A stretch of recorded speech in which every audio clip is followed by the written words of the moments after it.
I'm Eddie Jacks. Oh, yes, Mr. Jacks, come in.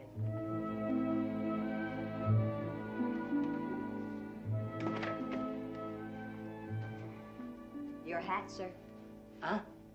Oh, you know, there's a museum in London. If you'll wait in the living room, sir, I'll tell Mr. Peyton you're here. Is it true I beg your pardon? that you're the old duffer's sweetheart?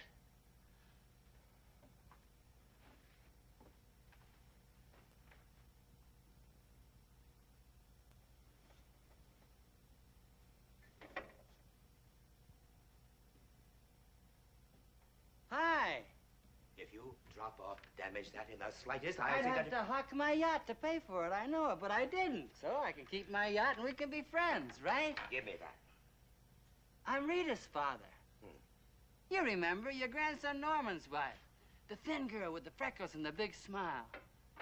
You don't deserve it, but in a few months she's going to present you with the smartest and handsomest great-grandchild you'll ever have.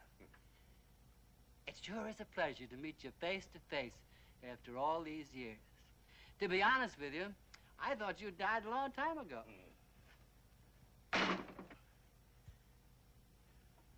Now then, why did you come back here? Curiosity. Probably the same thing that's kept you alive. I wanted to see how my daughter turned out. You expect me to believe that? Why, sure. You're a bum. You're a cheap, swindling drifter who's always been on the lookout for the easy dollar, the unearned dollar, the dishonest dollar. Say, you're kind of hung up on dollars there, aren't you? You're a bootlicking parasite. Why, you'd do anything, use anyone to get what you want. I've heard all about you. And if I believed half of what I heard about you over the years, oh, I would have run for my life when I got word that you wanted to see me. Why did you come back here? I told you. I got feelings. I wanted to get to know my daughter. You put her up to coming here to see me, didn't you? That was your idea. She came to see you? Well, good for her. It took a lot of nerve to face up to an old geezer like you. She came here to do your bidding. Poor old Martin Peyton. King of the mountain. And really, just an old toad who's afraid that a little girl is out to get him.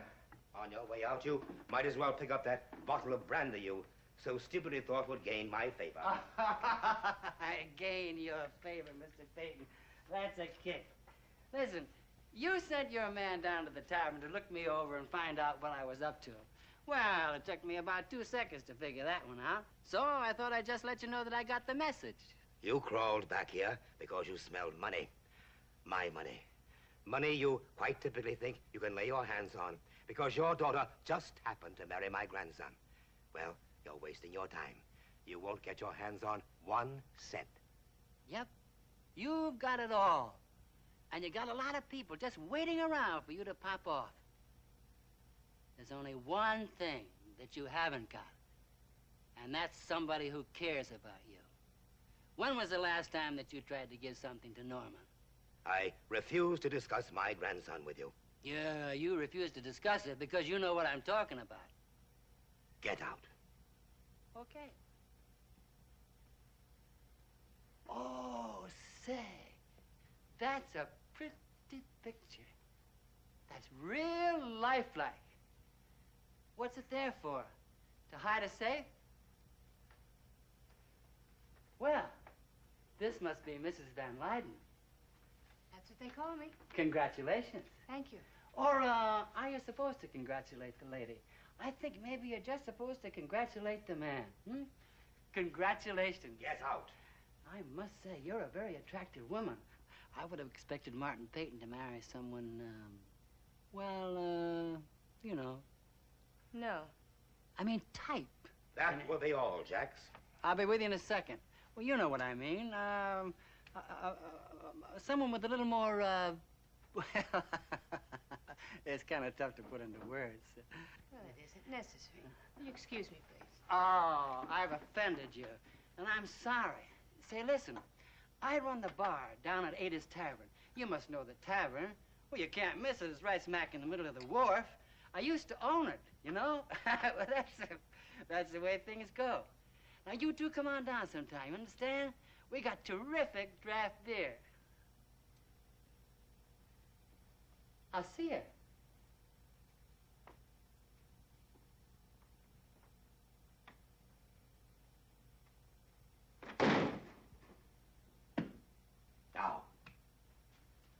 was that about?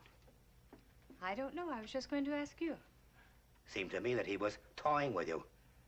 As my grandson Norman would say, he was putting you on. Oh, I don't think so, Martin. I think he was just trying to annoy you. And he succeeded.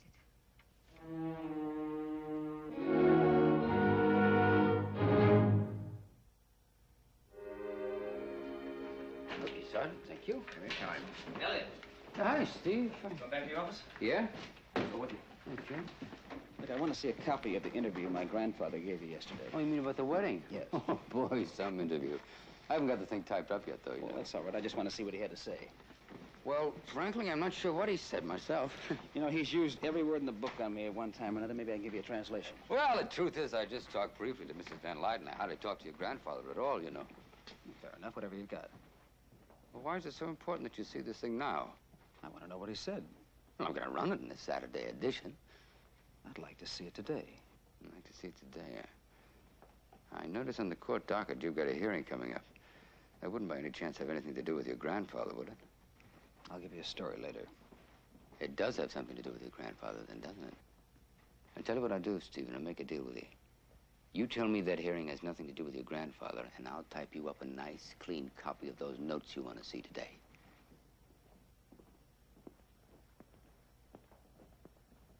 Hey, Steve. Stephen! Steve, listen.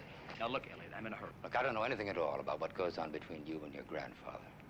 But I do know something about what's eating up your insides. Hate can have an awfully big appetite, Steve. You know, for 18 years, they closed those cell doors behind me every night. And every night I had one single thought. And that was that there were other people outside those bars, outside those walls, right here, on the square, walking around, playing with their kids, and wondering what kind of tie they were going to wear the next day. And I hated every single one of them. I hated them, can you imagine that? So after 18 years, when I came back to this town, I was so full of hate, I didn't have any room for anything else. Not even for my own wife, Steve. You got 18 years. I got life. That old man put me behind bars the day I was born. He convicted me of what? An illegitimate birth to his beloved daughter? How terrible of me.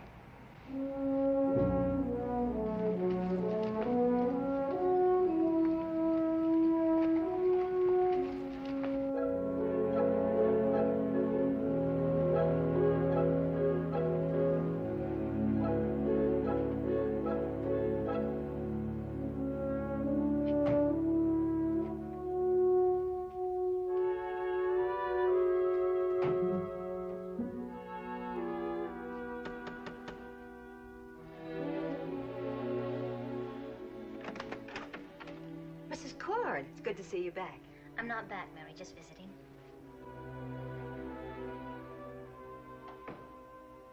Mr. Peyton, you said you had something for me for Mr. Kennelly? Oh, yes. Yes, he told me about your meeting with him. But I wanted to know your reaction to the way the divorce was being handled. I just wanted to get it over with as quickly as possible. Yes, I understand. Unfortunately, when the state becomes involved in our personal relationships, there are myriads of details. He was going to send me a copy of the property settlement agreement. He did. May I have it, please? Sit down for a moment. No, thank you. Please, Betty. There are some things I feel I want to say to you. You have a remarkable sense of self-awareness. You know that you possess certain qualities. I might say regal qualities. I feel that you have known quite clearly what manner of life would best serve those qualities. Mr. You Peyton, tried to find that kind of life with Rodney. It didn't work out. Then you married Stephen. He's failed you. Two men dissimilar in every way but one. They're both my grandsons. would you please give me that agreement now? Someone has to hold the mirror up to you, Betty, and you must look into it. Not today, thank you. What about tomorrow? It's very hard to think about the future in this house. Do you know why? Because I hate it. Because you need it. Or to be more accurate, because you need what it represents for you. Betty, you don't have to do without the luxuries you got accustomed to in this house. I want you to revise the property agreement you instructed Mr. Kennedy to draw up. Why? To be certain that you have an airtight guarantee that you'll always be provided for. In exchange for what? I want you to change your grounds for the divorce. Give me that agreement. You know what you need, Betty? I'm offering it to you. It's not an offer, Mr. Peyton. It's a bribe. Change your complaint to mental cruelty, and you'll still be free of Stephen. It was adultery, and that's exactly what I want in the summons when they serve your precious fiancé. Well, there's no need to demean everyone involved. You mean you don't want her named as correspondent? I think it violates every canon of good taste to drag the name of Van Leyden through the mud. Is it the Van Leyden name you're worried about? Or is it Peyton? Very well, Betty. It's your party. If you wanted to continue indefinitely, I suppose that's your prerogative. What do you mean? Well, an uncontested charge of adultery is hardly the type of character reference a man wants in his dossier when he runs for elective office. Stephen would be forced to deny it. I can prove it. The point is, how long would it be? Might be a year before you could get the opportunity. A year? Or longer, depending how long Stephen chose to drag his feet. Well, what if I change the complaint? I don't think he contests a charge of mental cruelty. How long would it take that way? Well, a default divorce can be entered as soon as the property agreement is negotiated. Well, all right, change it. Make it anything you want. I don't care. Just get it done the fastest way possible. A wise decision. I'll make the necessary revisions in the agreement. I said you could change the complaint. You don't have to pay me off. I didn't mean to insult you, Betty. I really think that you have special qualities, a kind of nobility. I don't want to see them buried under a landslide of frustrations. Betty, you're a queen. You wouldn't be happy in exile.